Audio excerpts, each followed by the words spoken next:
এখানে সই করো। এখন যে কাবিনের 5 লক্ষ টাকা আছে সেটা তুমি পারুলকে বুঝাই দাও।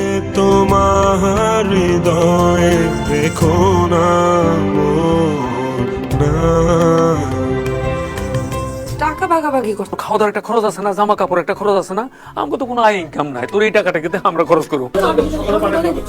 ভাইজান গত সালিশে সিদ্ধান্ত হয়েছিল যে পারুল শিমুলকে তালাক দিব, আর কাবিনে যে 5 লাখ টাকা আছে শিমুল পারুলকে তা বুঝাই দিব। পারুলের কাছে আমরা 1 সপ্তাহ সময় নিয়েছিলাম, সেই 1 সপ্তাহের আজকে হইল শেষ দিন। উকিল সাহেব আমাদের সাথে আছেন, ডিভোর্সের যে কাগজপত্র সবকিছু ঠিক আছে, এখন শুধু দুইজনে সই করলেই ডিভোর্সটা হয়ে যাবে। সিদ্দিক ভাই, এই ডিভোর্স পেপারে সই করার আগে আমি ওকে দুইজনরে একটা কথা বলতে চাই। কি কথা? শিমুল, পারুল, তোমরা আরেকবার ভাইবা দেখো, তোমরা কি ডিভোর্স পেপারে সই করে ডিভোর্স দিয়ে দিবা, না মীমাংসা হইয়া নতুন করে আবার সংসার করবা? হ্যাঁ, আপনি ভাই ঠিকই কইছে, তোমরা চিন্তা ভাবনা করতে পারো।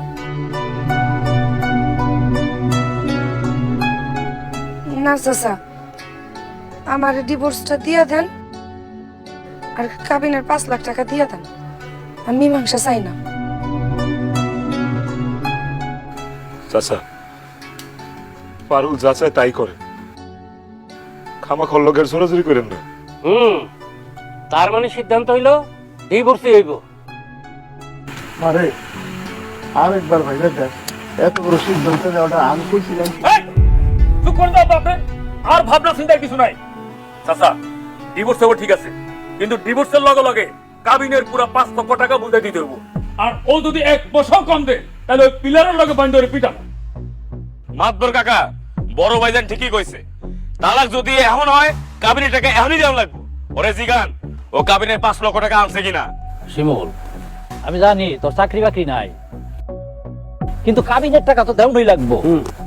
তুই কি টাকাটা জোগাড় করতে পারছস?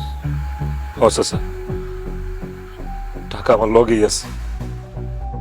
তাহলে তো হইলই, ও তো কাবিনের টাকা আনছে, তাহলে এখন তালাকের কার্যক্রম শুরু করেন। হ্যাঁ, উকিল সাহেব দেন তো কলমটা দেন।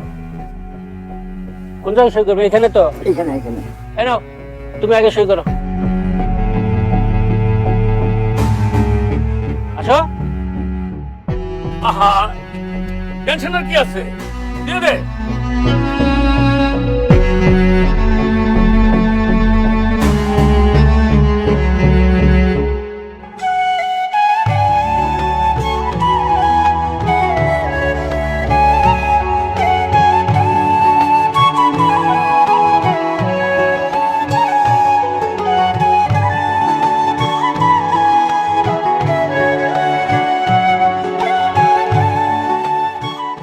হ্যাঁ, শিমুল, তুমি এখানে সই করো। এই নাও।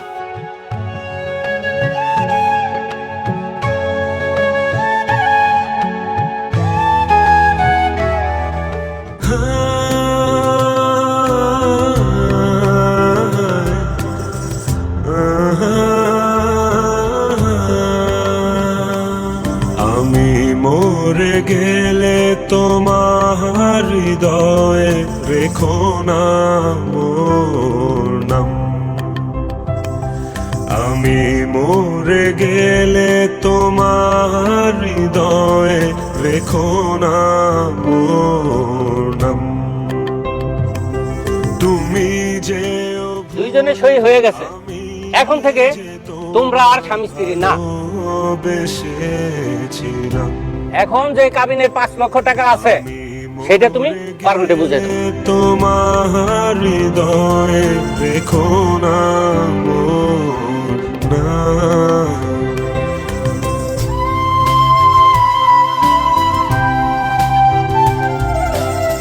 জীবনে তোমায় দিয়েছি অনেক কষ্ট, অনেক আঘাত, বিনিময়ে তুমি কোনদিন দাওনি কোনো প্রতিঘাত। জীবনে তোমায় দিয়েছি এই, টাকা হাতে নিয়ে বসে রয়েছে দে তো দেখলাম, দে আমার কাছে দে। কে? আরে তোর হাতে থাকলে টাকাটা কোন সময় হারাই যায় না ঠিক নাই, বুঝছস না? টাকাটা আমাদের দুই ভাইয়ের কাছে থাকলে নিরাপদে থাকবো। তাছাড়া এই টাকা দিয়া তোর বিয়ে আমরা ধুমধাম করে দেবো, বুঝছস? দে টাকা দে, দে। দাও। আমার কাবিনের টাকা এখন তোমাকে কাছে। আমার ভাগ্য হতো ভালো।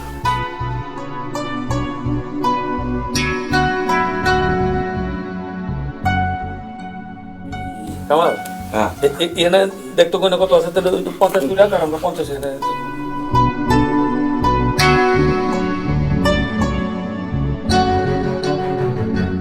কি ব্যাপার ভাইজান?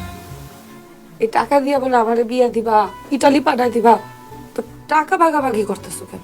আরে ভাগ করতেছি, কারণ হলো সব টাকা তো আর ভাইদের কাছে থাকবো না, কিছু টাকা ভাইদের কাছে থাকবো, কিছু টাকা আমার কাছে থাকবো, তাই না? তুই চিন্তা করিস না, তোর বিয়া আমরা ধুমধাম করে দিব একদম। হ্যাঁ, এই কামাল একদম ঠিক কথা কইছে, বুঝছস? আর তাছাড়া তোর বিয়ে শাদী না হওয়া পর্যন্ত তুই তো এই বাড়িতে থাকবি। হ্যাঁ, তোর খাওয়া দাওয়ার একটা খরচ আছে না, জামা কাপড় একটা খরচ আছে না, আমাকে তো কোনো আয় ইনকাম নাই, তোর এই টাকাটা কিন্তু আমরা খরচ করবো। এই শোনো, হ্যাঁ, এই ভাইজানরে কিন্তু 50,000 টাকা দেওয়া লাগবে। 50 পুরে দিবা? আচ্ছা ঠিক আছে, কারে কি দিবা হিসাব রেখো। ভাইজান, ভাইজান, বড় ভাইজান,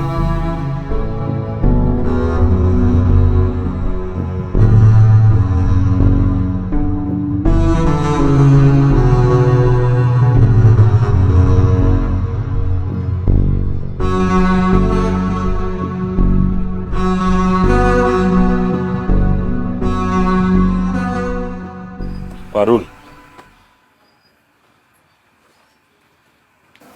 আপনার কি লজ্জা শরম নাই? আপনি কি বুঝতেছেন না আপনার সাথে যে আমার তালাক হয়ে গেছে?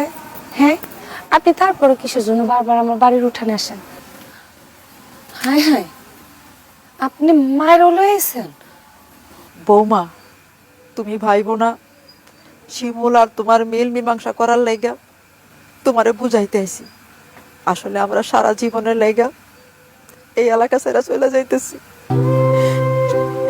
শিমুল কইল যাওয়ার আগে তোমার একবার দেখতে চায়, তাই আইছি। এই এলাকা ছেড়ে চলে যেতেছেন কেন? এই এলাকায় থাকার মতো আর অবস্থা নাই পারুল।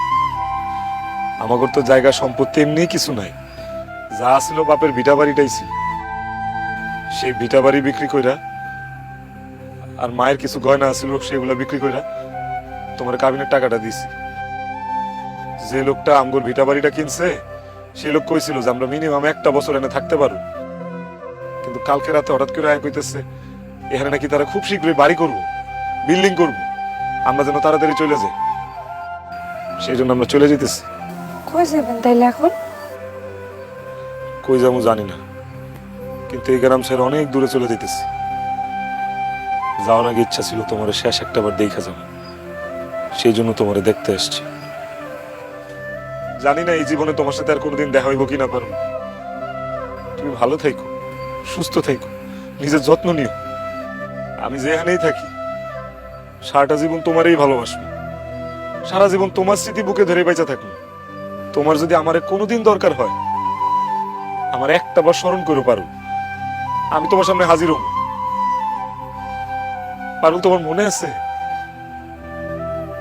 আমরা ঠিক করছিলাম আমাদের যদি মেয়ে হয় তাহলে আমাদের মেয়ের নাম আমরা রাখবো তোমার নাম আর আমার নাম মিলা। তোমার নাম পারুল, আমার নাম শিমুল, আমাদের মেয়ের নাম রাখবো বকুল। মনে আছে তোমার?